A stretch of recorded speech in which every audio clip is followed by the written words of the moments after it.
church would find new zeal and commitment to the mission and purpose of our Lord and Savior, Jesus Christ. You're a liar!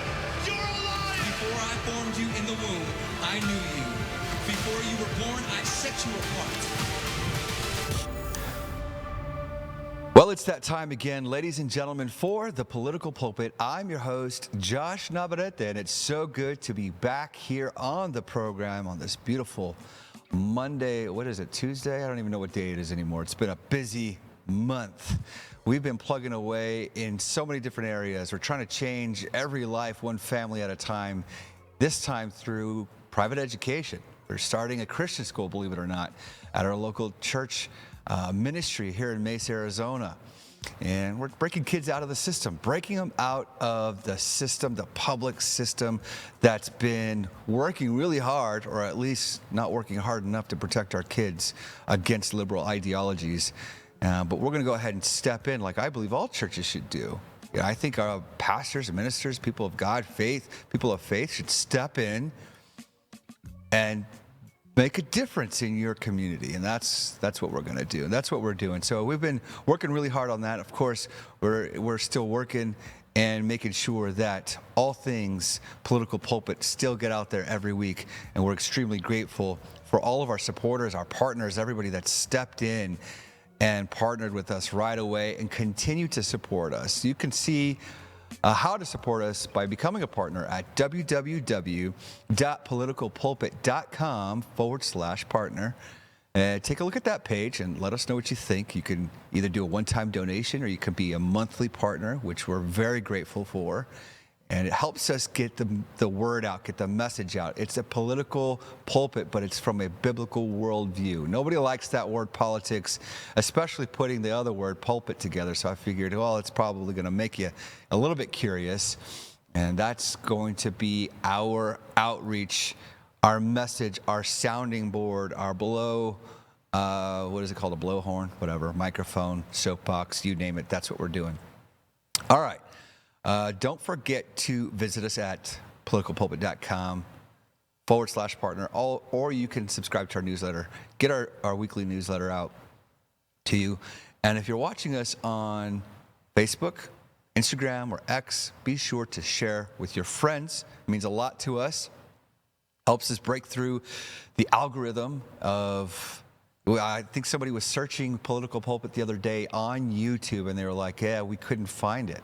It's not pulling up. It's not coming up through the search query. Well, that's probably because they don't like what we're talking about, or we're at the bottom of the list, most likely. But we're believing that the message is going to get out because we've started partnering with important organizations like Only Source at Only Source Network. And you can find us there at watch.osn.tv. And if you use promo code JOSH, you're going to get an exclusive 10% off your monthly subscription.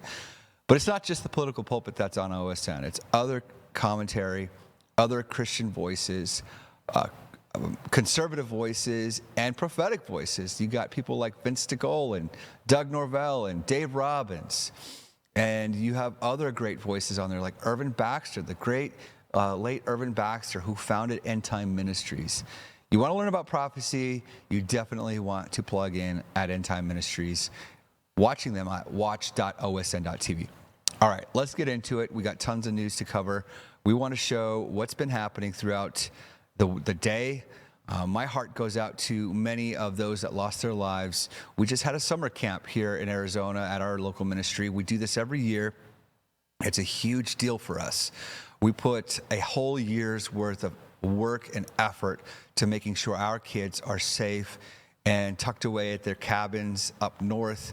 And we have a great move of God, lots of activities that we do for them. It's a huge effort. And there was one time that we had a massive fire there, and you get concerned that something could happen, or you get trapped up there, or either traffic or whatever. But never did we ever think about a flood or a massive catastrophe like Texas saw, where there was a devastating flood that took out hundreds of people, took out the entire camp, whole communities, neighborhoods, homes, you name it. It was terrible. We have footage or news coverage of like 30 feet of water covering a whole area, and children being swept away, whole families, elderly. It's absolutely terrifying. It's so sad to see what's happened. But of course, it doesn't go without the political spin of both sides, really. I mean, people like to try to turn this into a political thing, but really people's lives are lost. And my heart just goes out to the families who have lost their children. There's mom and dads out there forging through the disaster, trying to find their kids, or at least their remains. There's entire families that were traveling in vehicles that are gone now. So we don't want to just pray for them. Yes, prayer is the ultimate thing. But if you can support them, support the families, and find ways to donate, we're going to figure out which the best avenue to do so and post that link. But right now, let's continue to send our love and prayers to those families. Here from Rapid Response 47, Secretary NEWSOM gives updates on the response to devastating flood in Texas. Texas is strong, and the people of Texas are incredibly strong. We still are looking for people. They'll continue until they find every single person, and we will continue to help them. There's been some miracle stories that have already happened. Some people were found alive, and that's great. But then there was others, there's a lot more people. We were surprised at the 20 people that they found a few days ago. Now it's rose to 50. Now it's over 100.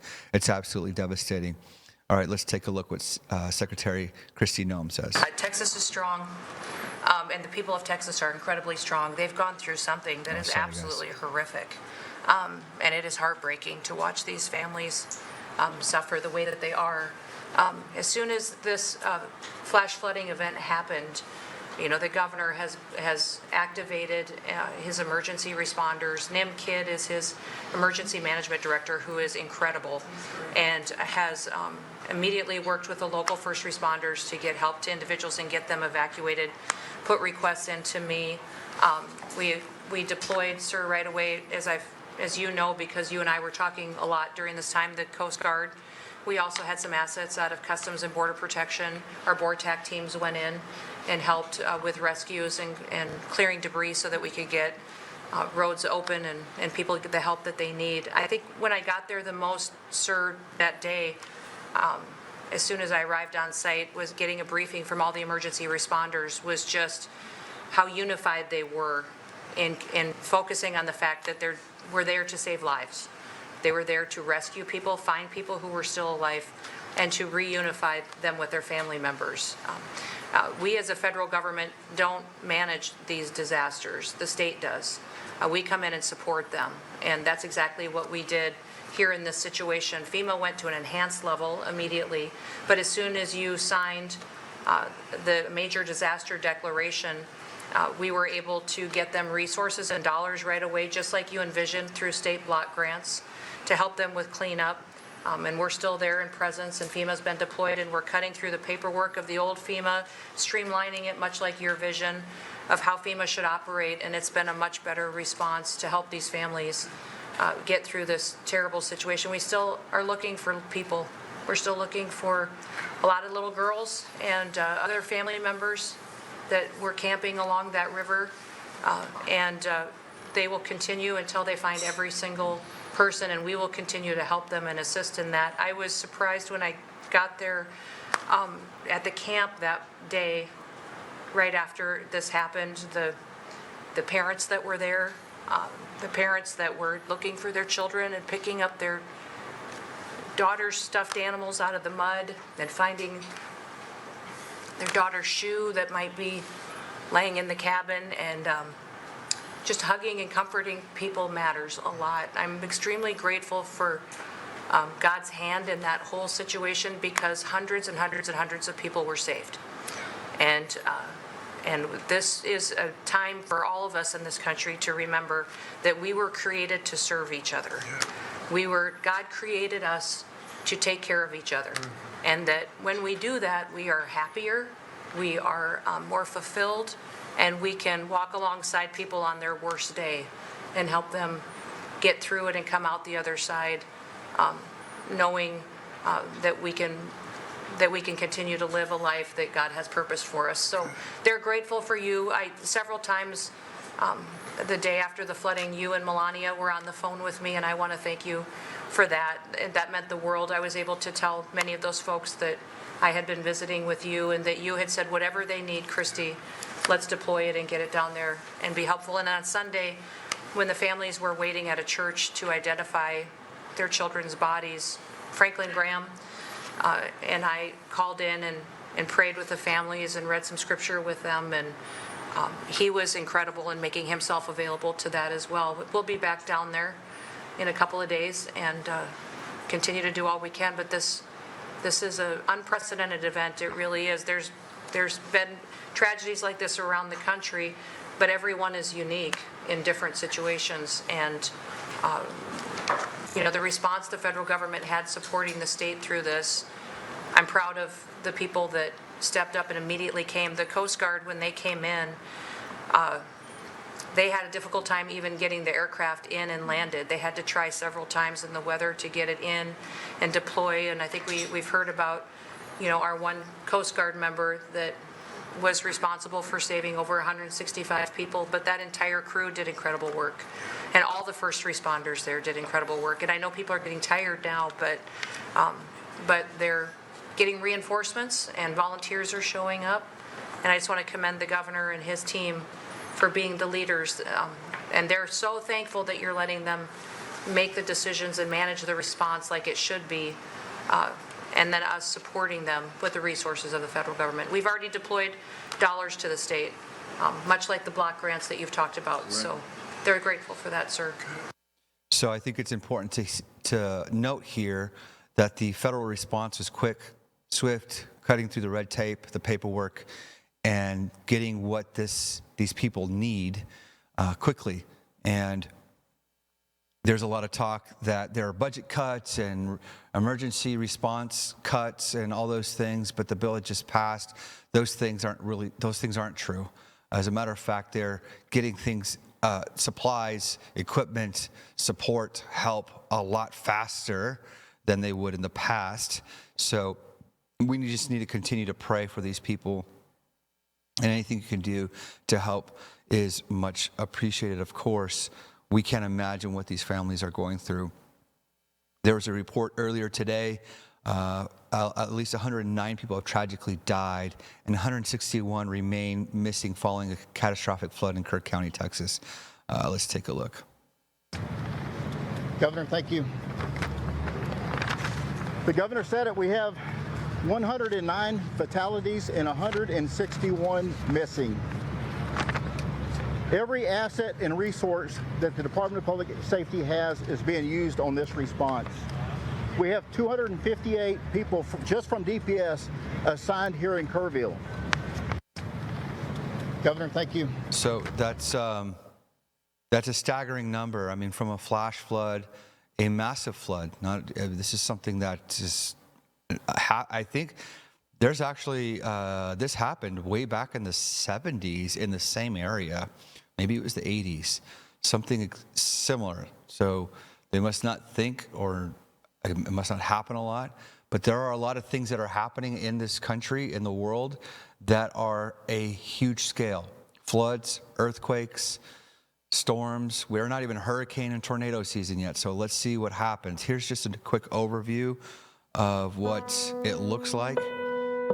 There's homes that were underwater. This is actually Durham, North Carolina yesterday. So more floods, more stuff happening across the nation, probably across the world. I know what that means to me. I know that we're going to see a lot more disasters like this throughout the world as we get closer and closer to the end times, as God gets closer to his people. Of course, people are going to blame, the whole climate change movement. I just think the climate's always changing. The world is always changing, and the world does what God created it to do, and we are just occupying it. And crazy stuff has happened for decades, for years, for thousands of years. We're just now witnessing it through media and those things. Take a look at this clip from NBC News confirms cloud seeding operations were in fact conducted 2 days before Texas flooding disaster. CEO of cloud seeding company denies it caused the disaster. Well, then what does cloud seeding even do? Let's take a look what they say here. Times you might have seen posts or videos connecting cloud seeding to what is happening in Texas. And then earlier tonight, the CEO of a weather modification company confirmed that planes in Texas did release silver iode into the atmosphere 2 days before the floods. But he also explained why he says scientifically it does not mean that the two events are connected. Watch this. We're talking about like sub-centimeter amounts of precipitation, be it in snow or rain from every event, which in aggregate can mean hundreds of acre feet, which is very consequential for farmers and ecosystems, but cannot come close to causing flooding unto itself. And NBC News climate reporter Chase Kane joins us now. Chase, any conspiracy always starts with like a thread of truth here. Can you explain the science? Like, what is cloud seeding, first off, and how is it being used in Texas? Yeah, so cloud seeding is really this idea for farmers of like, hey, there's some moisture up there in the clouds. Is there a way that we can get it out of the clouds down here to the surface to help farmers? Because water vapor that's in the air needs something to grab onto, which is often like smaller than the tip of a pen. So you're thinking like pollens, particles of pollen or dust or even air pollution. So you see this graphic here. Basically what they do is they fly planes up there to give the water vapor something to grab onto. So it's a combination of silver iodide and salt, actually. And so the water vapor forms around that. Eventually it gets heavy enough and then falls to the surface of rain. So when that happens, we're talking really small amounts of rain. In fact, scientists have been debating for decades whether or not this is actually very effective to do. So even when it does work, Gotti, we're not talking about a lot of rain, certainly not the amount of rain that they saw in Texas last week. And the timing of it, 2 days before, I mean, you know, again, anybody online that seems to be an expert these days would say, well, no, this is what, you know, started the flood or possibly like supercharged the soil so it was hydrophobic. Like, well, take us through the timeline here.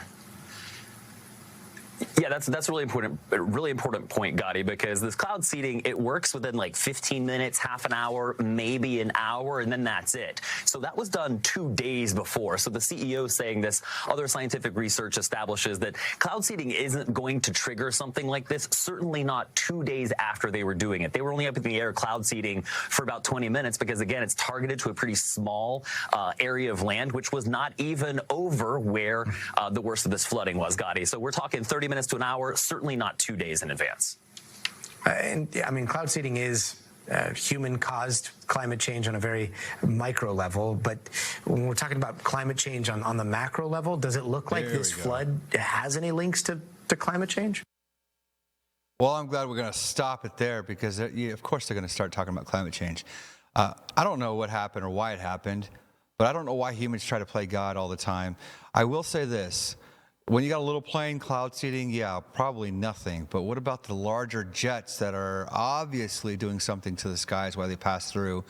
And have you guys noticed there hasn't been much chemtrails lately? What's going on with that? I know in Arizona, the skies are completely clear when normally we got streaks in all kinds of different directions over our skies. I don't know if that's true or not as far as this flood that just happened. But, you know, something went wrong terribly quickly and lives were lost. And I think we need to continue to research that and see what's going on. Well, now we have life-threatening flood emergencies unfolding 20 feet in 30 minutes. Multiple residents are trapped with homes being washed away. At this time, the National Weather Service has issued a life-threatening flash flood emergency for Riots, New Mexico, as powerful thunderstorms have caused river levels to surge an alarming 20 feet in just 30 minutes. Evacuation orders are now in effect across multiple areas. Emergency crews are overwhelmed, responding to numerous 911 calls, reporting residents trapped inside homes. Man, vehicles swept away and buildings collapsing or being washed downstream. Power outages have also been reported, and access to several roads is completely cut off due to debris and rising waters. Authorities are urging everyone in the affected areas to evacuate immediately and move to higher ground. This is a life or death situation, and delays could prove fatal. First responders are warning that conditions are rapidly deteriorating. Here we go again. I mean, this is happening today. Look at this. An entire house. I mean, you know, this is like you can't swim in this. You won't. You get consumed. It's very dangerous, as you can tell. Hoping to grab on something if you do get swept away. I mean, it's just horrific to think what those people went through in Texas. And now New Mexico is so sad. What is happening? What's happening with our weather systems? What's happening in America? What's happening in this world? Could the world be groaning within itself? Are we seeing catastrophes after catastrophes for a reason? Look at those houses. Look, I think there's somebody on that porch. Unbelievable. A massive river right in front of your house. All right, well, we're going to continue to pray for these people and others that are suffering. But here we go. 100 billion gallons slammed Kerr County, more than Niagara Falls in a day. Wow. On July 4th, Texas didn't get rain. It got weaponized water. More than Niagara Falls dumps in a day, all dropped on Kerr County. Entire tons underwater, roads gone, homes wrecked.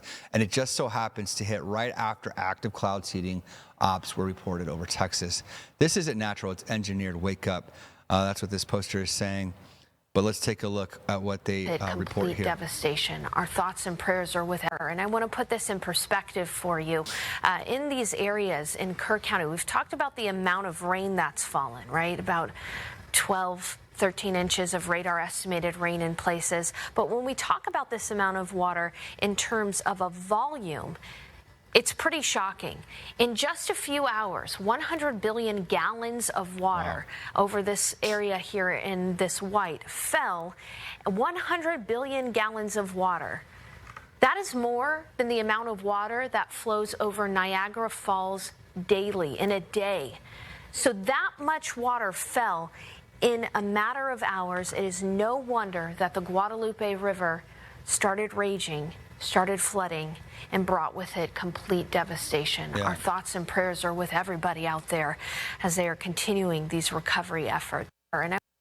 So tragic, crazy, it's just crazy to think about. And of course, our first responders that are there dealing with the loss of life and just what they're visualizing or seeing for themselves, we got to pray for them as well. Their training and stuff that they've gone through for war, this is like it's a disaster. And to see children and families swept away by this is so sad. Okay, so let's continue to move on. End Wokeness says 11 far-left extremists were just charged in a major terror plot to kill ICE agents in Texas. Barely any coverage. These guys were plotting to kill ICE agents. Look at these people. They're crazy looking. And they should be locked up. What is that photo down there? It says, organizing for attack, insurrectionary anarchy. I don't know. I'm glad they caught him. But here we go. Take a look at this clip. Individuals. We're here to tell you that late at night on July 4th, Friday night at approximately 10:37 p.m. at the Prairieland ICE Detention Center in Alvarado, Texas, 10 to 12 individuals dressed in black military-style clothing began shooting fireworks and engaging in acts of vandalism at the facility. And this was part of an organized attack. Today, my office has charged 10 individuals with 3 counts of attempted murder of a federal officer. Each of the 10 are also charged with 3 counts of discharging a firearm in relation to a crime of violence. Each of these defendants faces a mandatory prison term of 10 years and up to life in prison. An additional co-conspirator was charged with obstruction of justice and conspiracy for attempting to conceal and destroy evidence in relation to the attack, and he faces up to 10 years in prison. Let's discuss the incident. It was a planned ambush with the intent to kill ICE corrections officers. Make no mistake, this was not a so-called peaceful protest. It was indeed an ambush. Indeed an ambush.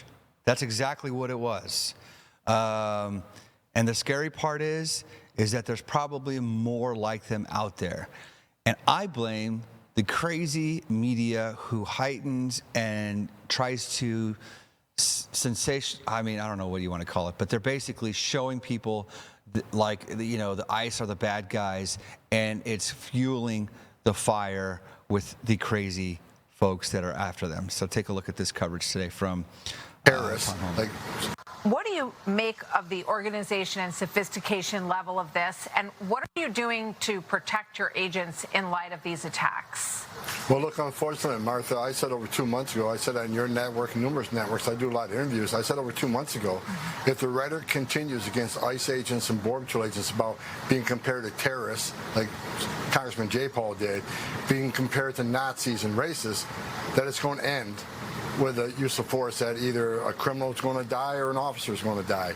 I've seen this recipe before. I knew it was coming, and I don't think it's over. And look, this is a well-planned attack, as the person said, and we're investigating on the connections between the Texas incident and the incident in the Alvarado facility, the 2 incidents of Border Patrol and ICE. There are some connections, but I'm not going to get in the middle of that criminal investigation. It's ongoing. There's a well-planned attack, and it's because of the rhetoric. These nuts that want to take it beyond protesting to criminal activity, they're getting rhetoric from the members of Congress, the senators who compare ICE to the Nazis, and Congressman J. Paul compared to the terrorist organizations. So these people, these fringe groups, feel emboldened. If a member of Congress can attack ICE, why can't we? So in response to this, ICE facilities, the security protocol has been heightened to the highest levels, along with Border Patrol facilities. And here's what they need to understand. We're not going to stop enforcing immigration law.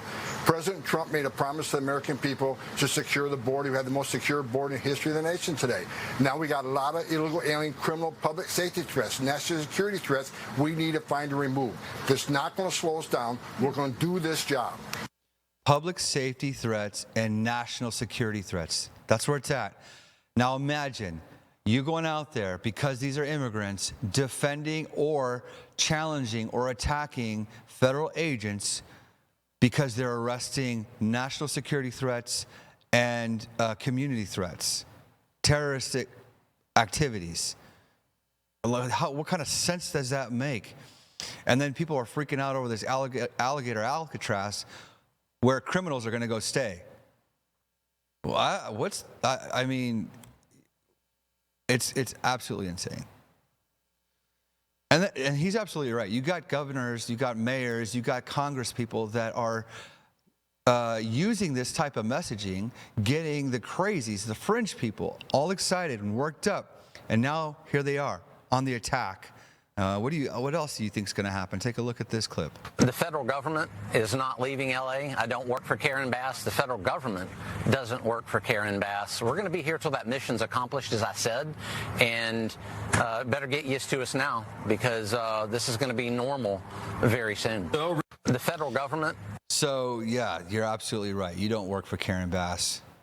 But, she's going to go out and do this crazy display. Here she is.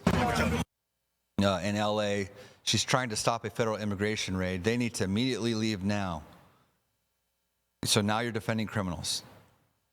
I am going to say... Mayor Bass, I need to get my phone and we're departing. Okay. All right. Mayor Bass? Mayor Bass. Oh my God. Any comment, Mayor Bass? Thank you. Mayor Bass, any comment? Yes, my comment is they need to leave, and they need to leave right now. They need to leave because this is unacceptable. Who did you speak with? Just wait and see. Mayor Bass, We'll be leaving soon. Mayor Bass, who did you speak with on the phone just now? Who did you speak with on the phone? The head of customs. Wow. 2028 Olympics.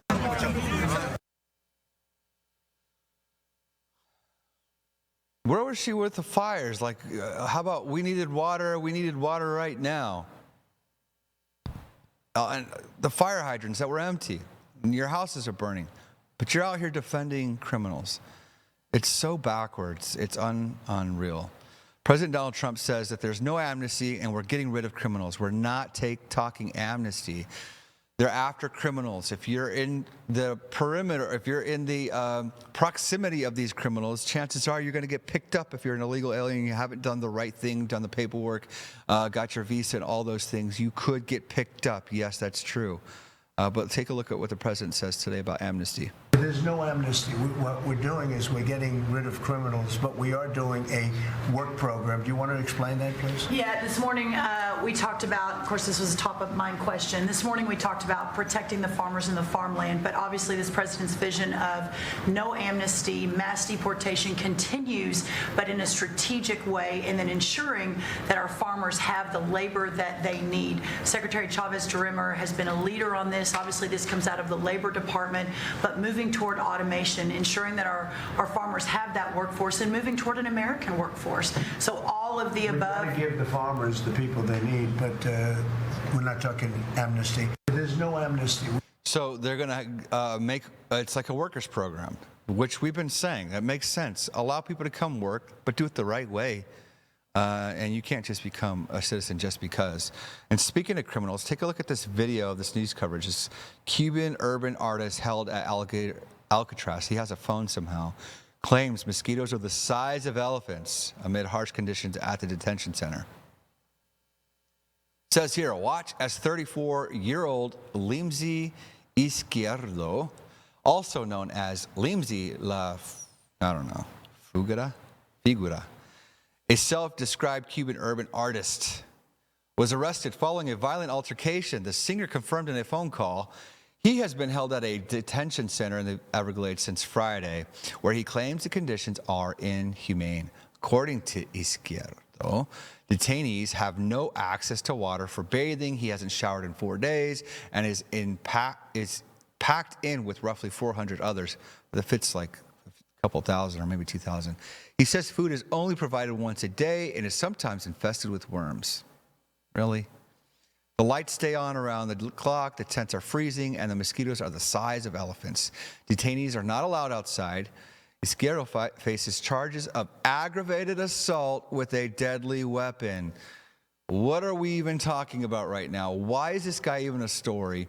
Why is there even coverage with someone who has being charged with aggravated assault with a deadly weapon? Make it make sense.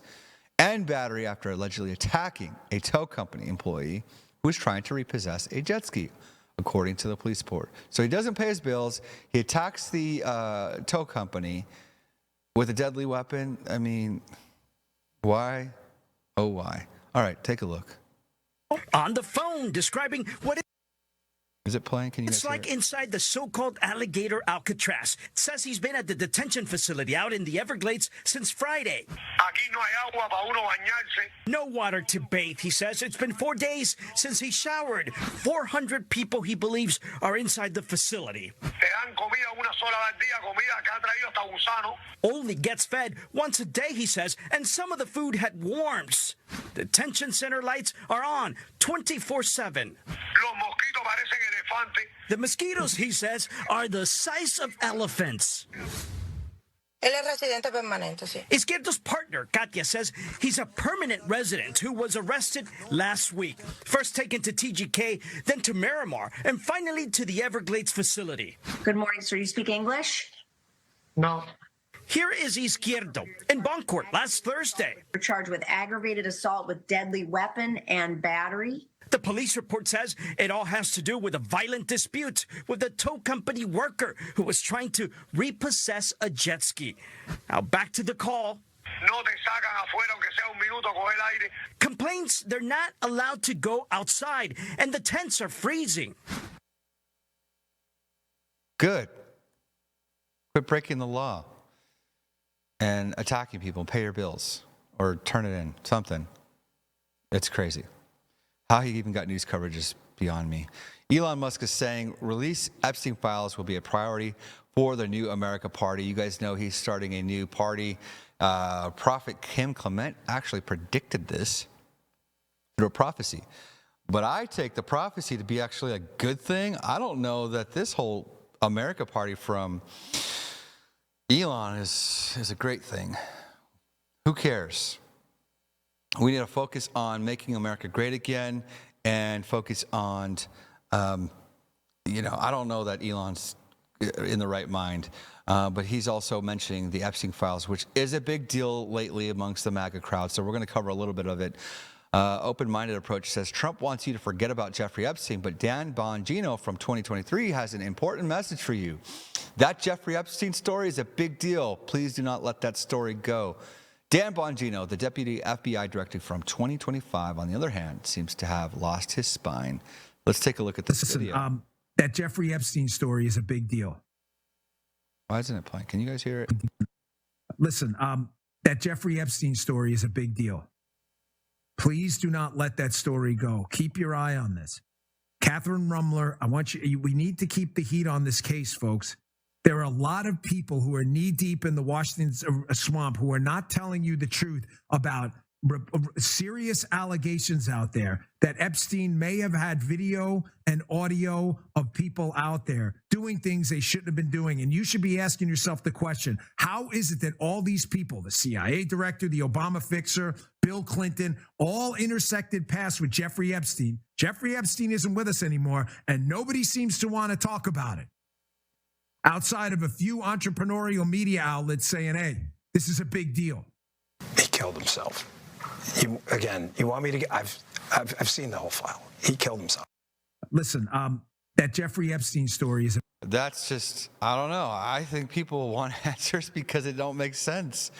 On one hand, you get evidence, and the stuff that is out there points to Jeffrey Epstein having a clients list and having some incriminating details on some high-profile people. And now the current administration's saying there's nothing to see here. And even President Donald Trump shutting it down today, which is very, very odd. I think a lot of people are concerned about that. Benny Johnson says, CNN Jake Tapper says the Epstein case is not closed and there's a trove of evidence being hidden from the public. He then demands it all to be released. There's a trove of information that the Trump administration is right now refusing to share. Information that could well point to the powerful folks who availed themselves of the sex trafficking victims of Jeffrey Epstein. So, while there may not be an official client list to be released, there's a lot of extra information that is not being made public. This isn't going to go away. The public, you're being played for fools here. Take a look. So what's really going on here? I mean, what's really going on? Well, experts, such as our friend Julie Brown from the Miami Herald, who's been covering Epstein for years, say that the notion of Epstein having an easy-to-access client list is likely a red herring. And that's what the Trump administration is relying on, that there likely isn't a list per se. But they are also now relying on the fact that because it's MAGA influencers who often put forward so many falsehoods, legacy news media won't push the point, that while there might not be a list, there are certainly files that can be released. There's a trove of information that the Trump administration is right now refusing to share. Information that could well point to the powerful folks who availed themselves of the sex trafficking victims of Jeffrey Epstein. If you go, for example, to the FBI vault online, you can see that there are 22 files containing thousands of pages. Most of them are heavily redacted. Now, sure, of course, redact the names and identifying characteristics of the victims. But why not make the victim and witness testimonies public? As Julie Brown points out, there's still so much we don't know from the investigations by U.S. attorneys in Miami and in New York, witness interviews in the U.S. Virgin Islands and New Mexico. Brown writes that there's still more evidence that hasn't been published, including, quote, Epstein kept video cameras in most of his residences, and Epstein's autopsy, nor the report of the investigation into his death, has ever been made public. So while there may not be an official client list to be released, as the administration is now saying, there's a lot of extra information that is not being made public, despite Trump's Justice Department basically now saying case closed. Well, I think he's right. I don't think I'd ever say that about this guy. But I think a lot of people, and of course they're gonna ride this a little bit because they know MAGA cares about it. They know the MAGA right is very serious about this. And here's the deal. We know, or we suspect, that there's foul play among some of the biggest names in the world. And maybe Donald Trump's listed on there and some of these other conservative people. Maybe that's why they're shutting it down. I don't know. I don't think that maybe, you know, a lot of times some of these rumors get stirred up and stirred around. and then it turns into you just believe it to be true, the conspiracies. And yes, he was a bad guy, but maybe it wasn't what we think it was. I don't know. Let's just hope everything comes out so we can decide for ourselves. President Donald Trump wasn't happy about it. Take a look. That was a war that should have never happened, and a lot of people are dying, and it should end. And I don't know, we get a lot of bullshit thrown at us by Putin for you want to know the truth. He's very nice all the time, but it turns out to be meaningless. Okay, so that was actually not even about the Epstein. I thought this was the wrong clip. He did talk about it earlier. He snapped at a reporter, and he was like, "Are we still talking about this?" I feel like President Donald Trump, he's not on social media as probably most of us are because he's so busy and doesn't know what the chat rooms are saying or what the comment sections are saying. Most people are like, wait a second, something's up. And he sounds surprised, and he's trying to shut it down. Anyway, in this clip, he was talking about Putin. He says, I'm not happy with Putin at all. He has killed a lot of people, and I don't think he respects me. I don't mean to be that guy, but that has been clear from the beginning. Well, the Ukraine and Russia war has not been good. People are still dying, and now we're sending more defense weapons to Ukraine to defend themselves. Something has to happen here. But look what happens when you don't have closed borders. Look what happens when you just allow just anybody into your country to run amok. This video sums up London 2025. You got Islamic extremists waving their flags and parading around London. My family, we didn't get to go, but my parents and some other family members had recently traveled to London, and it's a melting pot of different countries, mainly the Islamic countries, and which is whatever, we don't want to get into, I don't know. It's just, if you don't have laws, if you don't have borders, and you're just kind of, the people of Islam, they want to take over. That's their creed. That's their call. That's their mission, is to take over the world. Well, that's what's happening. And then you got extremists that are doing stuff like this, and it'll eventually change the landscape of your country. Here's some wild footage. The Iran-backed Houthi terrorists published footage showing their raid and destruction of the bulk carrier Magic Seas, which took place 2 days ago. These terrorists will be dealt with. I don't know if it's going to play. I'm going to try to refresh this before you guys show it. Yeah, oh no, it's not going to play. All right, it's okay. We'll keep it going. TSA will no longer, this is some good news, TSA will no longer require travelers to remove their shoes when they go through our security checkpoints. We have some Sounds good to me, guys. Take a look. very exciting news to announce that today we have started a new no shoes policy with the Department, the Transportation Security Administration. TSA will no longer require travelers to remove their shoes when they go through our security checkpoints. This is something that I know for quite some time people have talked about and discussed, and we know that when President Trump was elected that he pledged to make life better for all Americans, and that includes those who are travelers going through our busy airports. Thank God. No more shoes have to come off when you go through the security checkpoint. That's really good news to me. All right, let's check the news really quick from Sky News. Israel Gaza live. Trump says ceasefire talks going well as Netanyahu and U.S. working on controversial plan to relocate Palestinians. So we don't know how that's going to work out, but we're hoping for peace anyway. Donald Trump was upbeat about Gaza ceasefire talks as he hosted Benjamin Netanyahu at the White House. The Israeli leader said Israel is working very closely with the U.S. to identify countries that would be willing to accept displaced Palestinians. Following the latest. So here's some key points. Netanyahu nominates Trump for Nobel Peace Prize. There's a ceasefire and resetting Palestinians. What Trump-Netanyahu meeting covered. And Iran's president makes assassination claim and opens door to U.S. talks. Okay. So I don't know if you guys probably, you got it? Awesome.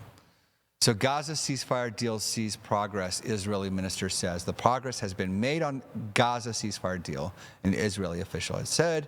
Speaking today, Israeli minister Ziv Elkin, who sits in the Netanyahu security cabinet, said that there was a substantial chance a ceasefire could or will be agreed. Hamas wants to change a few central matters. It's not simple, but there's some progress. The new push by U.S., Qatari, and Egyptian mediators to halt fighting in the battered enclave has gained pace since Sunday, when both sides began indirect talks in Doha and Israeli Prime Minister Benjamin Netanyahu set out to Washington. So we're going to watch that closely. There's one more story I want to cover that I am not too happy about, is Hollywood. Hollywood is a joke. Oh my gosh. Sean Gunn on the new Superman movie. It is about how we support immigrants, and if you don't like it, you're not American. Well, we do support immigrants, but legal immigrants, man. Come on. Take a look at this crazy clip. They're going to ruin Superman for me, but anyway, here you go. It is exactly what the movie is about, I think, that, like, we support our people, you know? We love our immigrants. We love, yes, Superman is an immigrant, and yes, the people that we support in this country are immigrants, and if you don't like that, then you're not American. People who is exactly... A homie's got to lay off the Xanax and whatever opiates he's high on right now on this red carpet, because that's ridiculous. Everybody knows Superman is an alien from another planet. Totally different. But I digress. Well, it's great to have you guys on the program today, and we will be back tomorrow. Please continue to pray for us as we are trying to make, with God's help, changes in our community. We've taken on a big project, and that is to take kids out of the system and to put them into Christian education. And then, of course, we want to continue to bring you media and more information and the Word of God in a different way through the Political Pulpit. We'll see you guys again tomorrow. Thank you so much, and God bless.